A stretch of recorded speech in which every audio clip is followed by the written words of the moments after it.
Some people will tell you that the Backcountry Discovery Routes, the BDRs, are the ultimate off-road bucket list. You download the track, you follow the line, you have an adventure. But if you're overlanding in a four-wheel vehicle, a Jeep, a Tacoma, a 4Runner, a Subaru, I'm going to say something that's going to piss a few people off. Following the BDR is often the worst way to experience the backcountry. I don't just say this to be a contrarian. I say it because I have the data, I have the experience, and I have the stance directly from the BDR that says, as Overlanders, we're using the BDR wrong. Today, we're doing a brutally honest review of why these legendary routes often fail Overlanders, why following that red line is ruining your solitude, and why I almost never use them anymore. Welcome back to the channel.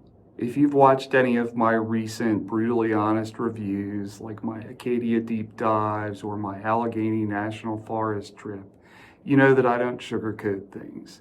You all are here for the real deal, not the marketing materials. Here's the reality. The BDR organization does incredible work for the adventure motorcycle community. That is their DNA. They advocate for land access and create amazing resources. But there is a massive disconnect when we try and port these routes over to four wheels. We see the MA BDR, the NE BDR, and the Arizona BDR trending on Instagram. We see stickers on the back of Toyotas. But as 4x4 owners, we are often just guests on a trail designed for a completely different species. In this video, I'm breaking down the 3 major reasons the BDR might be ruining your overland trip. We're going to talk about the design disconnect, and I've got the receipts to prove it. We'll discuss the illusion of solitude. And finally, I'm going to show you, right here on this table, the massive problem with BDR maps versus more targeted maps like Purple Lizard, and why that difference dictates whether you have an adventure or just a long, dusty commute. The first thing we need to address is design intent. Now, some of you are going to argue with me in the comments about this and say the BDR is for everyone. Well, let's take a look at Exhibit A, which is a printout right from the BDR FAQ on their website. And I'm going to read it word for word so there's no misunderstanding. Question: can I take my 4x4/support vehicle on BDR routes? Answer: Backcountry Discovery Routes are designed by motorcyclists specifically for dual sport and adventure motorcycles. With the exception of some ATV areas that require permits, BDRs run solely on public roads. However, BDR did not develop these routes for 4x4 vehicles, and some of the roads on our routes are simply not suited for 4x4 vehicle travel. They're telling us explicitly that these routes weren't built for us. And when you ignore that, you run into 2 problems: physics and clearance. Think about the physics first. A lot of our vehicles have rooftop tents or roof racks or a fair amount of weight on the top of the vehicle, in addition to already being heavier. What does that mean when the paved sections are twisty? A 50-mile stretch of road that has a lot of switchbacks when you're doing 45 or 50 miles an hour. On an adventure bike, you're standing on the pegs, you're leaning into corners, you're managing traction. It's physically engaging and you're having a good time. But in a 4x4, that same stretch is boring, or in some cases, maybe a little bit sketchy. Certainly you're going to be going slower than your two-wheeled companions. Then there's the clearance problem. Again, most of these are public roads that are covered by BDR tracks. However, some of those can be narrower and may introduce pinstripes or other scrapes that you may not care to accumulate on your full-sized overland rig. Now, I'm going to say that's probably the lesser of the two issues, at least in the Mid-Atlantic and Northeast, where a lot of these routes are forest roads and things of that nature. But it's still something to be considered. I've seen a little of this in my travels, but I want to hear your experience. Have you had challenges with BDR routes in your four-wheeled overland vehicle in the past? Post up in the comments below. Now let's talk about a big misconception, traffic. People think the BDR is crowded with vehicles on the road. Lots of motorcycles competing with four-wheel vehicles. Honestly, you probably won't see a traffic jam on the trail itself. The real problem is something a little bit more insidious, the funnel effect. Let's look at this map here. There are places where the BDR has helpfully marked gas, food, lodging, and they also have camping marked as well. For instance, here we have Ravenburg State Park, but that's going to funnel, if you will, traffic to that point. Because these routes are curated and downloaded by thousands of people, they create that funnel.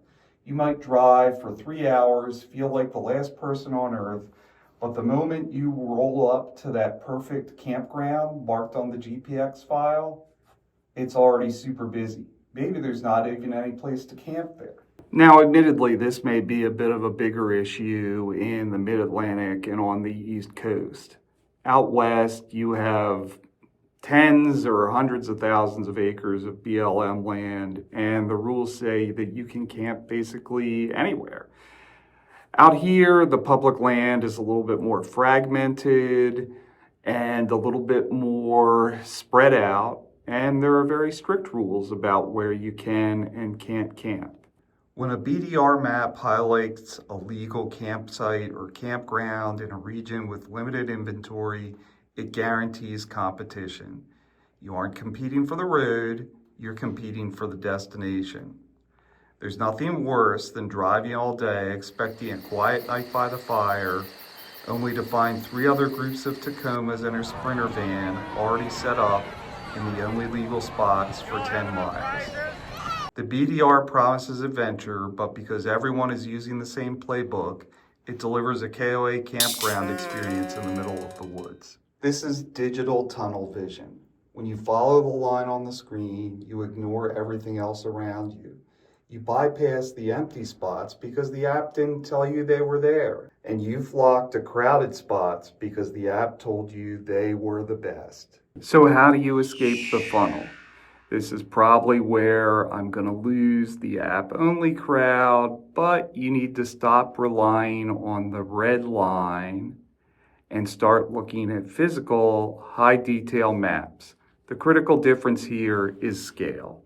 Look at this BDR map. It's trying to cover a massive distance, often 1,000 miles across multiple states, but this one is actually one of the BDR X routes, which is only covering a small portion of the Pennsylvania wilds. To fit that onto a piece of paper, they have to zoom way out. You get the main line, gas stops, maybe major landmarks. It's a macro view. It tells you where to go, but it doesn't tell you what else is there.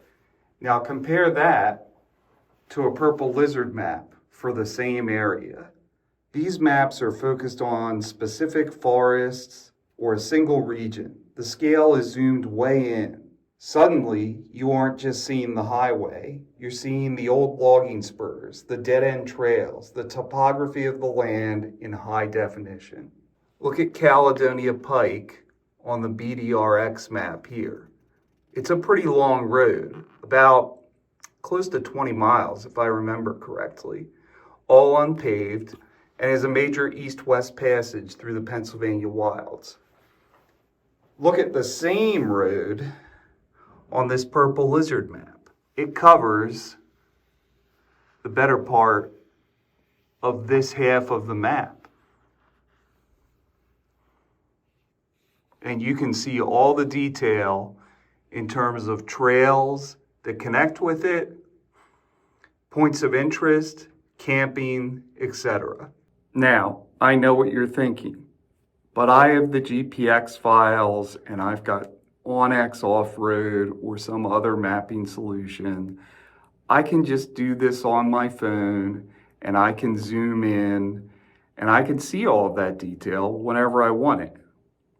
But have you ever tried to plan a truly epic adventure on a 6-inch iPhone screen? There's an advantage to being able to spread out detailed, high-resolution paper maps on the hood of your rig or on a picnic table. Look at the room that I'm in and where I have these maps spread out. There is a tactical advantage to having your map spread out on a table or other flat surface like this. You can see the in-between spaces. You can see how 3 different trail systems come together over that mountain range without swiping and pinching and zooming and losing your place. When you build a custom route using highly detailed paper maps, you're literally going off the beaten path. While the BDR crowd is fighting over the waypoints in the GPX file, you can be 5 miles away on a trail that isn't trendy on Instagram, setting up camp in total silence. Now, to be clear, I'm not saying that the BDR is garbage. If you're brand new to overlanding, a BDR is a great safety net. It's vetted, there's a community around it, it's unlikely to end in a dead-end trail that goes off of a cliff. If you're a solo traveler and you're worried about getting stuck with no one around, the BDR is a great place to start.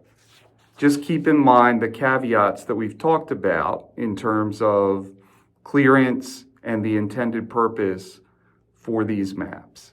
But, and this is the big but, if you have a built rig, you have recovery gear, and you have even a little bit of experience and navigational skill, the BDR acts like training wheels. It keeps you safe, but it keeps you contained. It's the tourist trap of the off-road world. It's great for your first time, but you shouldn't keep going back to Disneyland when the entire wilderness is available to you. The BDR is a fantastic tool for bikes. It's what they designed it for. It's what it's best used for. But if you're in a 4-wheel vehicle, well, it results in more boring driving and competitive camping. If you want real adventure, stop downloading GPX files and start studying high-quality maps. That's where you'll find ways to make your own adventures. Hey, if you found this brutally honest review helpful, do me a favor, hit that like button. It tells the algorithm that these brutally honest reviews count more than paid endorsements of specific destinations. So you tell me in the comments below, are the BDRs overrated? What's your experience been? Am I right? Am I wrong? Let's have a discussion. Catch you on the next one.